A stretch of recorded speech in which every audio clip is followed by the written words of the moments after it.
In the last video, I said that we were coming at last to the categorical imperative as we go through the Grounding for the Metaphysics of Morals by Kant, Hackett edition as usual.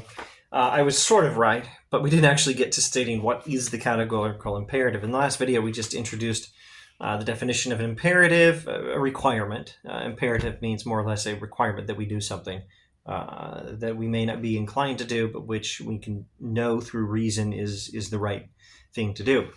And we saw the distinction between a hypothetical imperative, which is a requirement that we do something for the sake of something else that's proper and good, and a categorical imperative, which is a requirement that we do something for its own sake, just because it's right, not to achieve something else. So we do not actually look at what actually is the categorical imperative. Kant says, finally, there is one imperative which immediately commands a certain conduct without having as its condition any other purpose to be attained by it.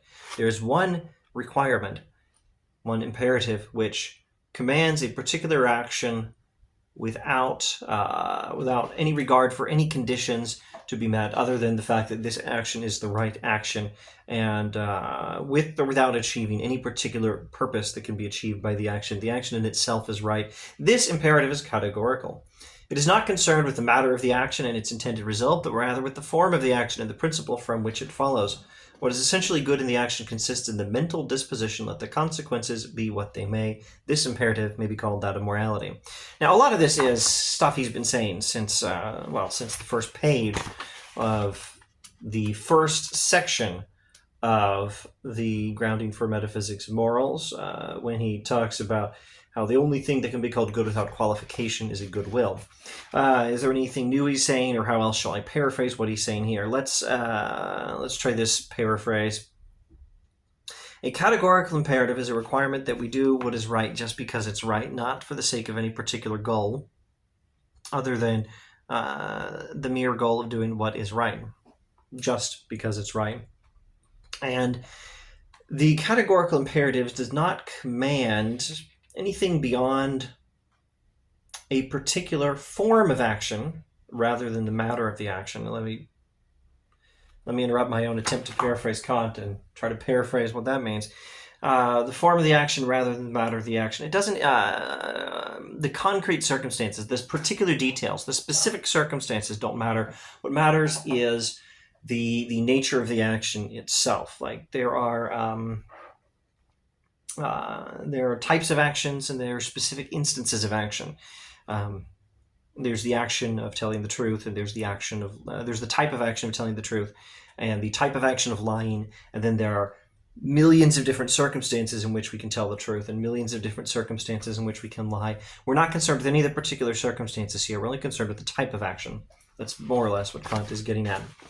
Where was I? The categorical imperative is concerned with wanting to do an action of a particular type just because it is right, and actually wanting that, intending to do an action just because it's right.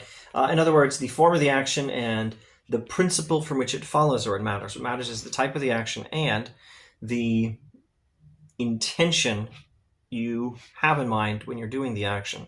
You are doing the action because it's right and not for any other reason. As always, the morality of an action is found in the intention, not in the consequences.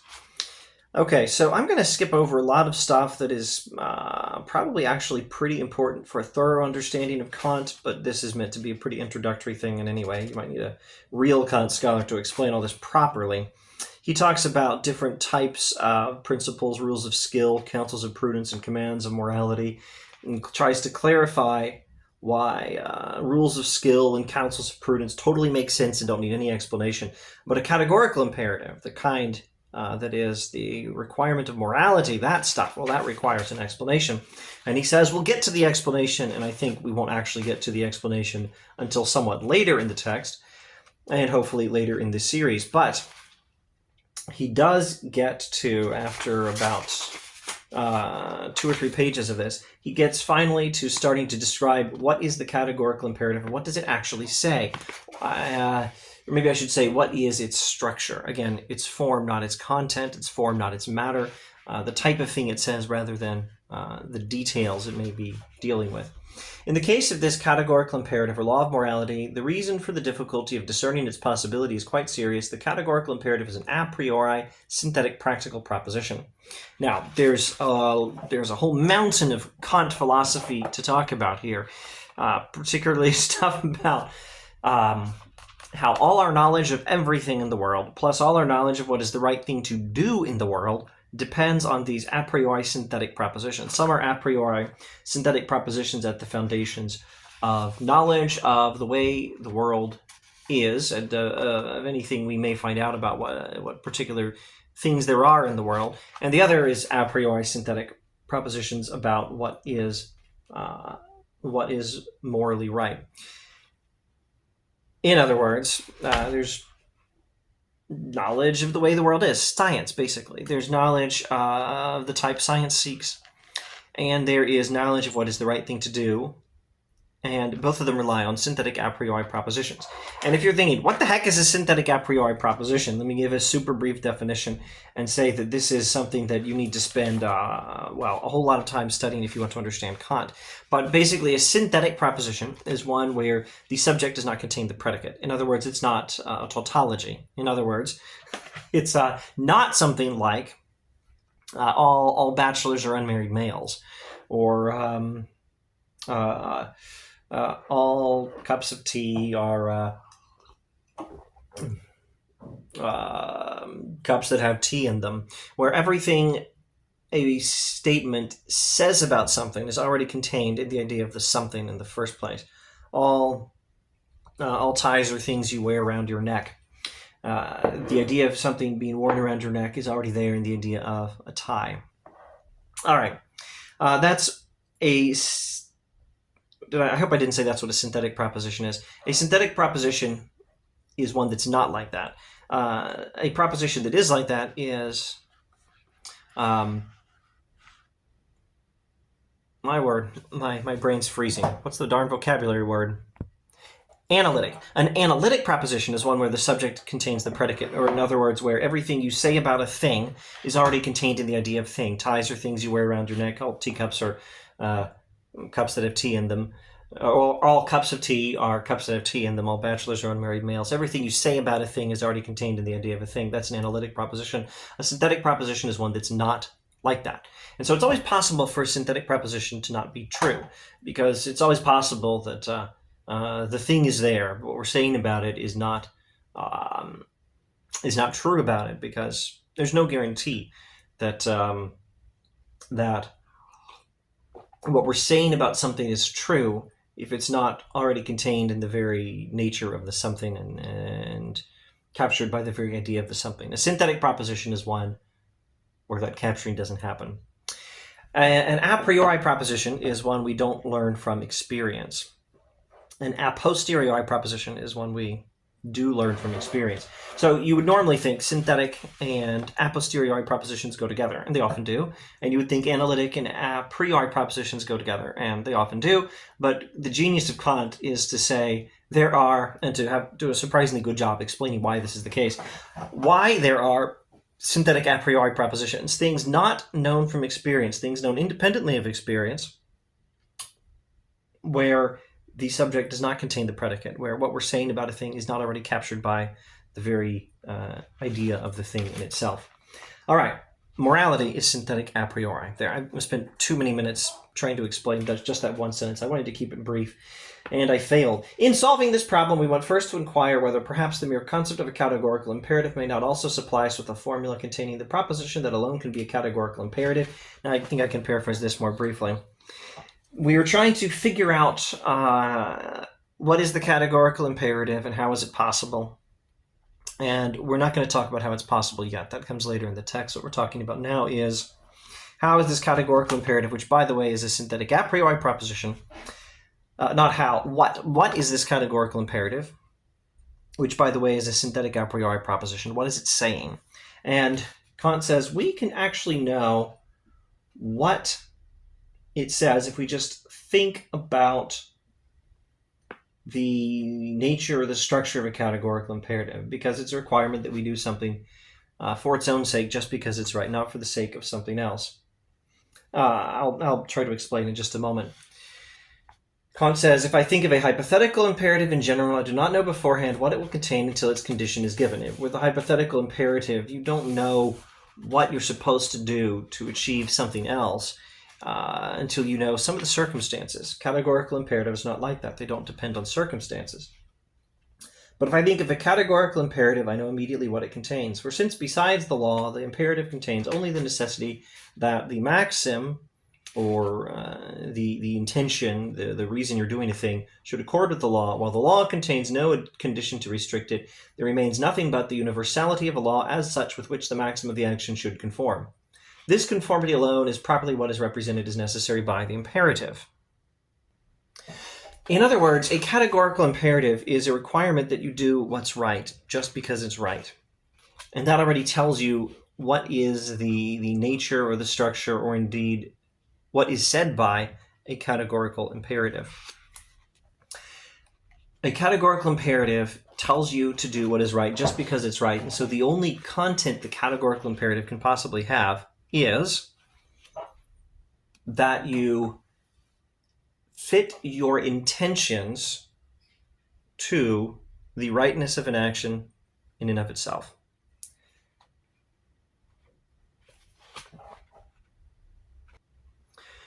And just a little bit more explanation is required before we jump to step to the next paragraph and state what is the categorical imperative. And it is this observation: when we do what's right for its own sake, we're doing what's right because of universal moral law. So now I better try one more time to paraphrase all this. Kant is talking about acting morally, which means acting for the sake of moral law. Moral law is universal. It has no exceptions. So the categorical imperative is the requirement that we do what's right for its own sake. And that means doing what is right